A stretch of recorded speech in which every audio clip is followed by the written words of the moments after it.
Senhoras e senhores, tudo bem? Vou te falar da briga que aconteceu, das brigas, né? Nas audiências que ocorreram hoje no Supremo Tribunal Federal. Pela manhã, o ministro Alexandre de Moraes, ele não conduziu as audiências, porque ele estava acomodado com outras coisas, mas à tarde, ele sim, estava lá, conduzindo a audiência do Cid, 2 horas da tarde, do Felipe Martins, né? Teve quebra-pau sim lá. Não foi filmado, não poderia ser filmado. Inclusive, uma das confusões foi justamente a acusação de que um dos advogados estaria filmando, e ele foi repreendido por um juiz auxiliar de Moraes e falou: ó, não grava não, não grava não, porque o bicho pode pegar. Então, se alguma gravação sair dali, o advogado pode sofrer sanções. Você vê onde nós estamos. Mas a audiência pode ser gravada pelo advogado, viu? Não é o juiz que decide isso, não, é lei. Mas as leis nossas do Brasil estão todas limitadas. Então, nós tivemos o primeiro episódio de: olha, se você estiver gravando, você vai sofrer represálias. A primeira situação. A segunda foi pior ainda, porque o colega advogado Chiquini teve um embate ali com o Moraes. Lembrando que isso tudo aconteceu por causa de um culpado. Tem um culpado disso tudo aí. Né? Tem um culpado. E o nome dele chama-se André Mendonça. Né? Mas por que o André Mendonça? Porque o próprio Chiquini é conhecido por todos, vocês sabem, ele entrou o mandado de segurança para poder suspender as audiências. Isso aí você sabe. Caiu na mão do André Mendonça. Né?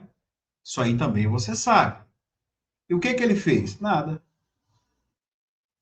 Ele não conheceu, é assim que a gente diz, ele não conheceu o mandado de segurança. E se ele não conheceu, é a mesma coisa que ele deixar rolar. Deu para entender? Ele deixou rolar. Ele tinha o poder de barrar tudo, mas ele não barrou. Né? Deixou rolar e o Cid foi ouvido, como eu já mostrei a vocês, etc e tal. Mas o embate maior foi com o advogado Chiquini, né? O advogado Chiquini, o pau quebrou aqui, tá? O ministro Alexandre de Moraes disse para ele assim: enquanto eu falo, o senhor fica quieto, diz Moraes ao Chiquini. Enquanto ouvia testemunhas ligadas aos núcleos 2, 3 e 4 da investigação sobre a tentativa de golpe de Estado, segundo Moraes, o ministro Alexandre de Moraes se desentendeu com o advogado doutor Chiquini, advogado Felipe Martins. A discussão aconteceu antes do depoimento de Mauro Cid, ex-ajudante de ordem, atualmente colaborador da Justiça. Colaborador mesmo. Chiquini reclamou do curto prazo para análise do processo, alegando que os autos foram disponibilizados apenas 4 dias antes da audiência, o que, segundo ele, impossibilitava plena defesa. Inclusive, ele falou no Pitoli, eu mostrei a vocês, que ele demoraria 19 anos, né, para poder analisar tudo o material. Aí, 4 dias para analisar, 4 dias. Ele precisava de 19 anos. Aí o Moraes respondeu assim para ele: enquanto eu falo, o senhor fica quieto. Respondeu Moraes. A questão do prazo já havia sido resolvida previamente. Então é o seguinte, cara. Todo mundo tinha acesso a isso, o advogado não. Faltando 4 dias para a audiência. Lembrando que 2 desses dias é sábado e domingo, né? Quinta, sexta, sábado e domingo. Ou seja, o advogado não pode ter também lazer, né? Só para vocês entenderem. Dias úteis só tinha 2. Ele precisava de 19 anos para poder analisar tudo, de tanto material que é. O Moraes responde ele: enquanto eu falo, o senhor fica quieto. Apesar da advertência, o advogado continuou a argumentar, o que acabou interrompendo a fala de Moraes e abrindo mais outro embate durante a audiência. Na sequência, a defesa questionou a forma como a PGR dividiu as denúncias entre o núcleo da investigação. Moraes reagiu novamente. Não é o senhor que vai ditar se a PGR deve denunciar seu cliente no núcleo 1, 2 ou 3. Se não, deveria ter feito concurso para a Procuradoria. Moraes mandou ainda o advogado fazer concurso ainda. Olha aí. Ó. Felipe Martins e os demais investigados são acusados de tentativa de abolição violenta de Estado Democrático de Direito, tentativa de golpe de Estado, participação em organização criminosa armada, dano qualificado, deterioração de patrimônio tombado.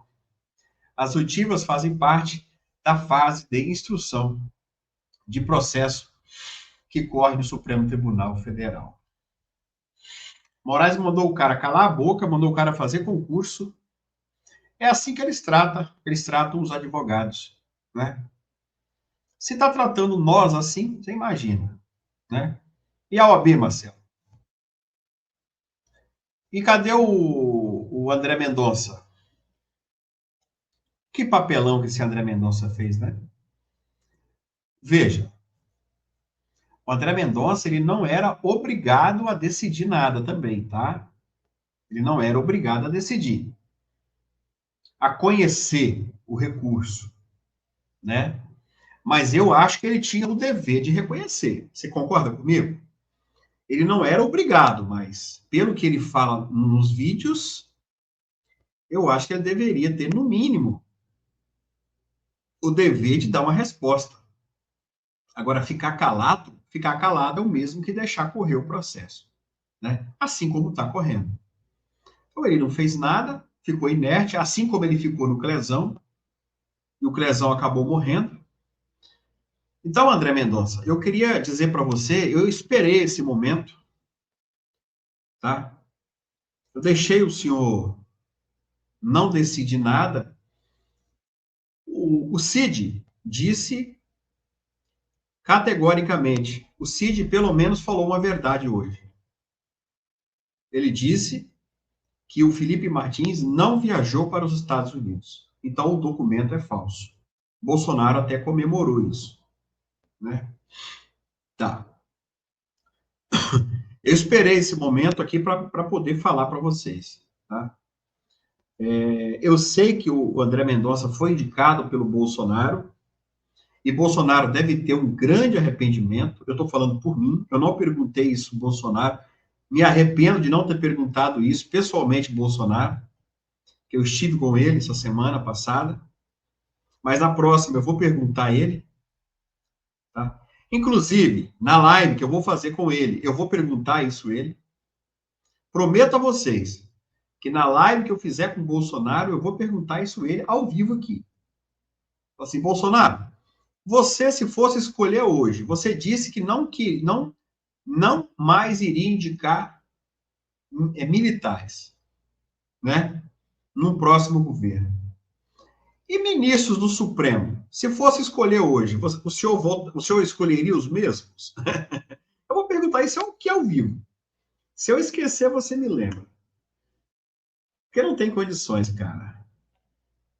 Eu esperei esse momento, pessoal, para mim falar.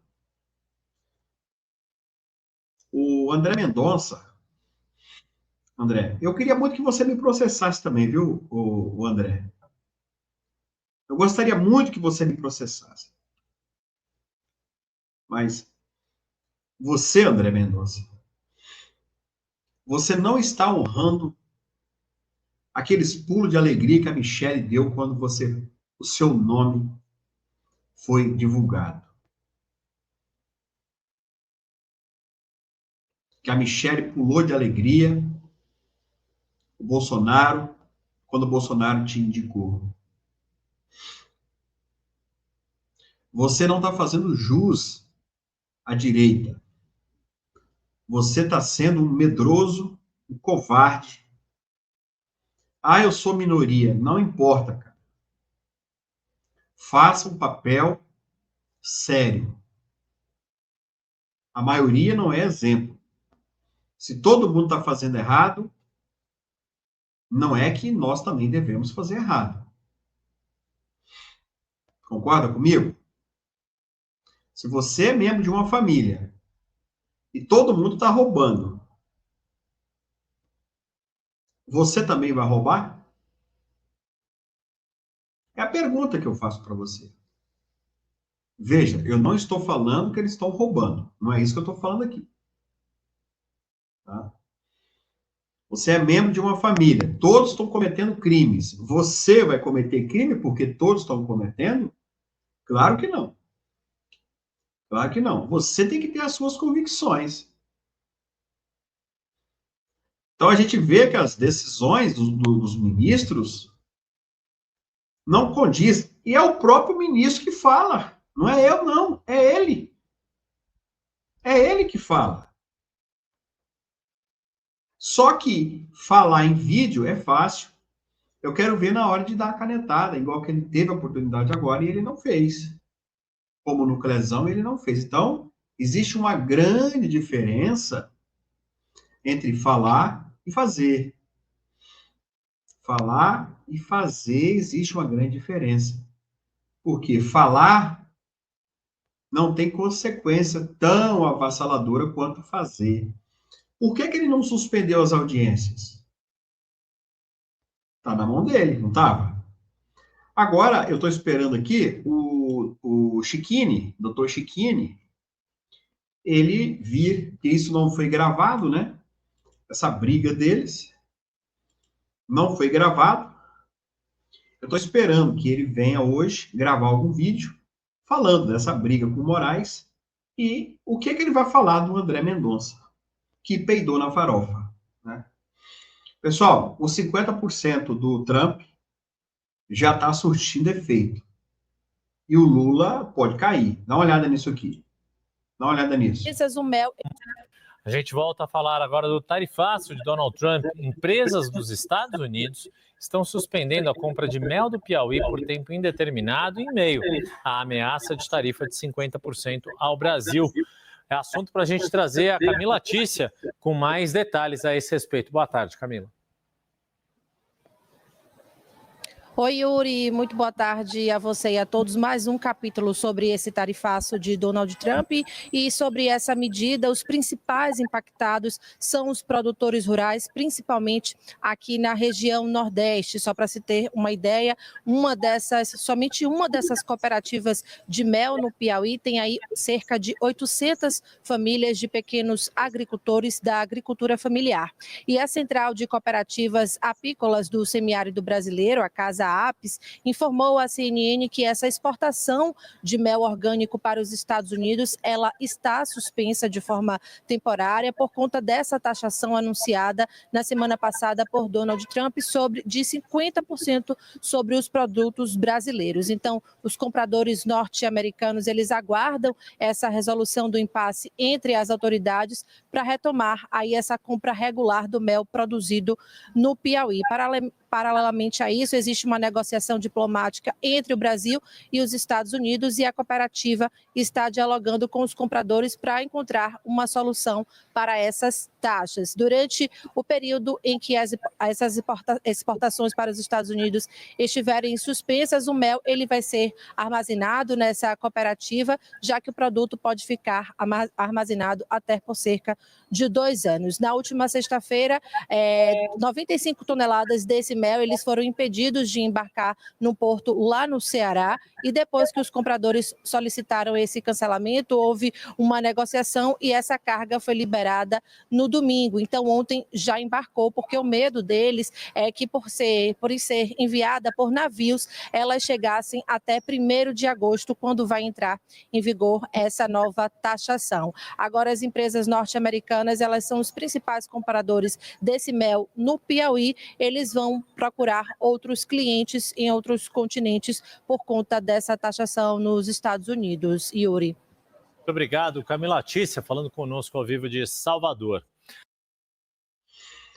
Então, você vê que começa a valer o dia 1º, os 50%, dia 1º, mas você vê que a coisa já começou a pegar a partir de agora, né? Lula volta atrás e disse que vai conversar, né, para ver se consegue reduzir pelo menos para 30%, ao invés de comer jabuticaba, né? Pessoal, eu queria pincelar aqui mais uma vez sobre o Eduardo Bolsonaro e o Tarcísio. Está, sim, acontecendo um desentendimento entre eles, tá? Entre os dois. Beleza? Eu queria explicar para você entender essa dinâmica. Veja bem. Deixa eu explicar. Você lembra que o Figueiredo,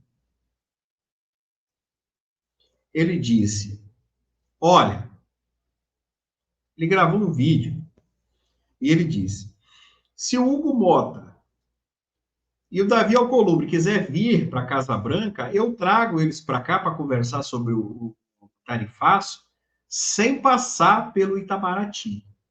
Lembra que ele gravou um vídeo falando sobre isso? Por que sem passar pelo Itamaraty? Porque o Itamaraty é Lula. Quem indica, pessoal, os embaixadores é Lula. Deu para entender? Então, o que o Figueiredo quis dizer? Deixa Lula quieto. Eu consigo colocar você dentro da Casa Branca. Falou ou não falou? Ele gravou um vídeo. O Tarcísio, ele tentou negociar isso aí, só que não foi direto.